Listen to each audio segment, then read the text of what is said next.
Welcome back everyone, Tayland here with another tea video.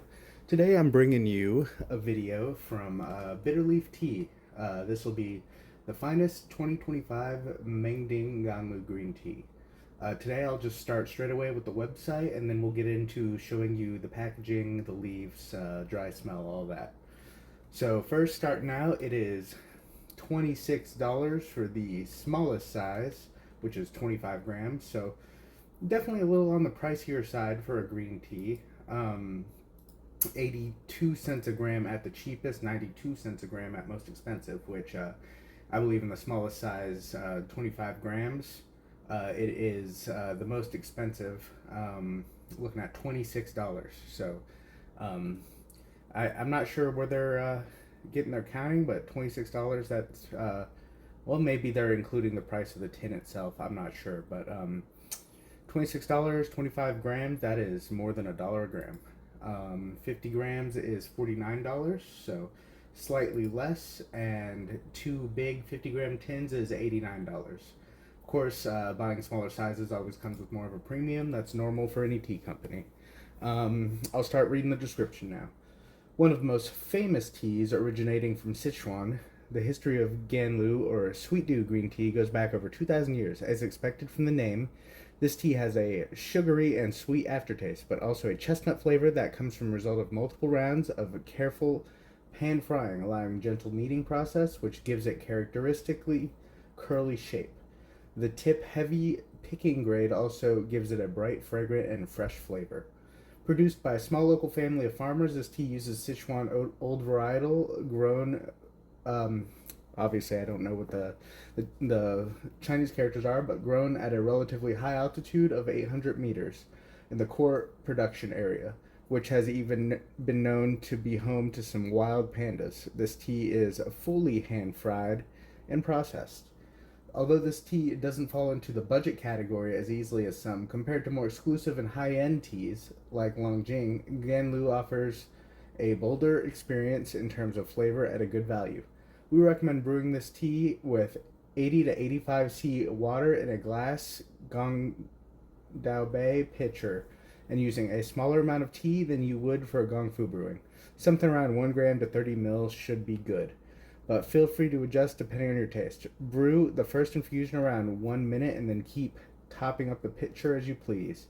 Should you want to brew Gongfu style, we still recommend keeping the water temperature low and using glassware if possible. So, just like the past couple green teas, they recommend doing it in a Gongdaobei. So, this pitcher here, and they recommend doing that basically grandpa style. So, we'll be doing that today. I will, of course, leave a link to all this down below.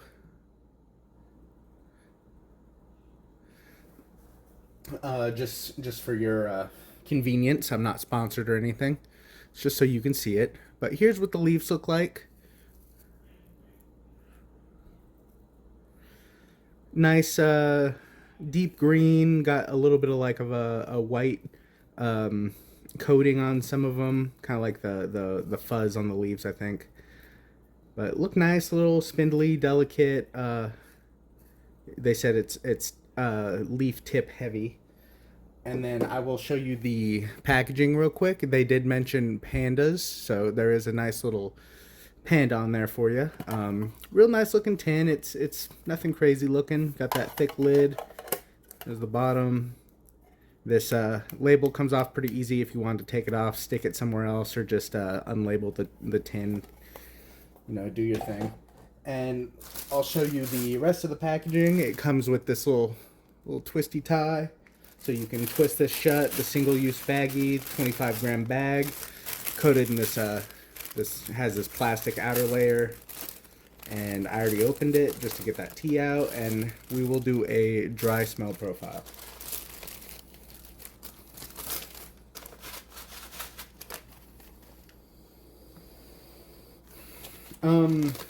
Which I know the other tea I had yesterday compared itself to this one, and I'm probably going to compare it as well.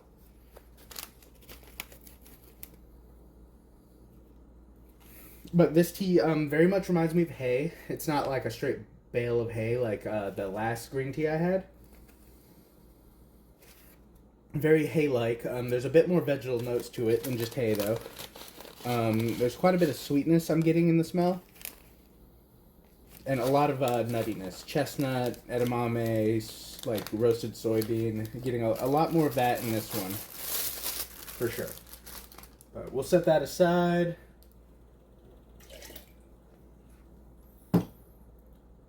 We'll get this water poured out.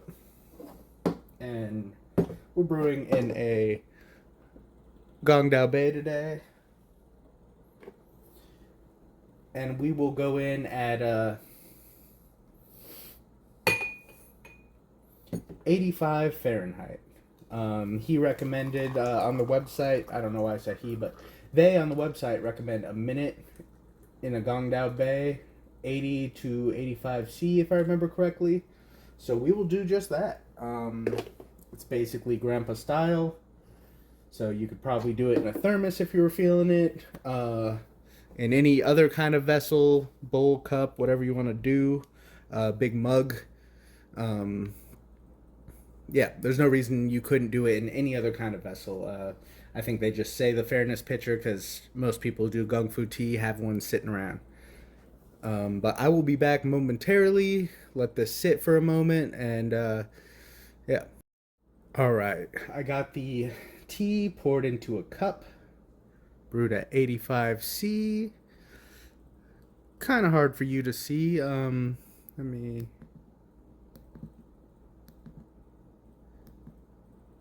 Alright. It's got like a golden green color to it. It's pretty light in color. There is a good amount of cloudiness to it, much like a lot of dragon wells. It's still mostly see-through, but there is definitely some cloudiness to it. Otherwise, no muddiness, because it's not to be expected with those very whole-looking leaves. No real specks. A lot of the leaves look very whole. This is brewed grandpa style, so that might contribute to a little more cloudiness as well.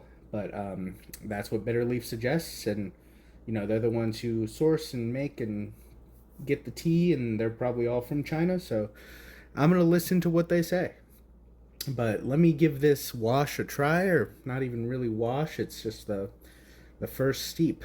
Yeah.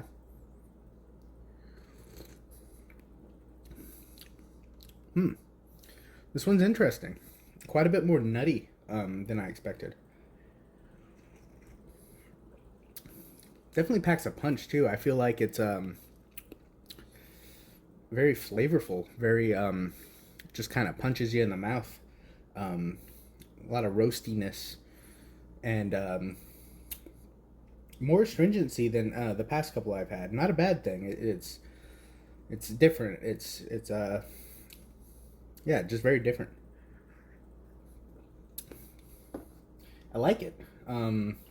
Very different, not as delicate as I was expecting, especially for like the light color, and maybe that's attributed to the Grandpa Brewing. Maybe Grandpa Brewing makes it very, very strong in flavor like this. I'm not too sure. I'm just kind of doing what they suggested, but I'm very much enjoying it. I think what I'm gonna do is let it cool a little more because it's still very hot actually, and I will top this back up, drink through a little more, and then I'll talk about my experience and flavor notes. So getting a good look at it. Nice deep golden green color. It's definitely taking up a really good color. It looks really nice actually. Quite a bit of cloudiness to it. That's fine. I always attribute it to chlorophyll in leaves, especially in green tea. I'm not sure if that's the case. That's just my assumption. But looks like a great tea for sure. I topped it back up, poured some more out, so it's been Grandpa Brewing for, you know, like 10 or 15 minutes. Maybe less, maybe closer to 10.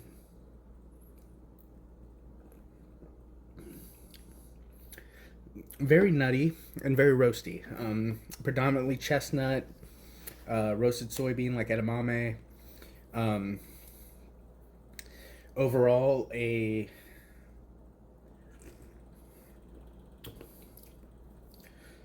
little bit of like a very, very slight, like astringent coating the mouth, and It like wets the mouth at first, and then towards the end, your mouth starts to dry. Not too bad, just a little bit.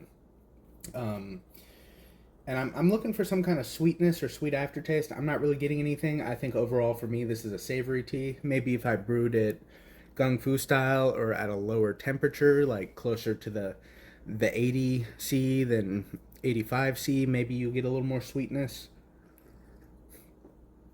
Um, Maybe I'm getting a little sweetness in the throat when it goes down, or maybe I'm just nitpicking and trying to find it. But I'm not really getting any sweetness on this. I'm getting more roasty, chestnut, savory notes.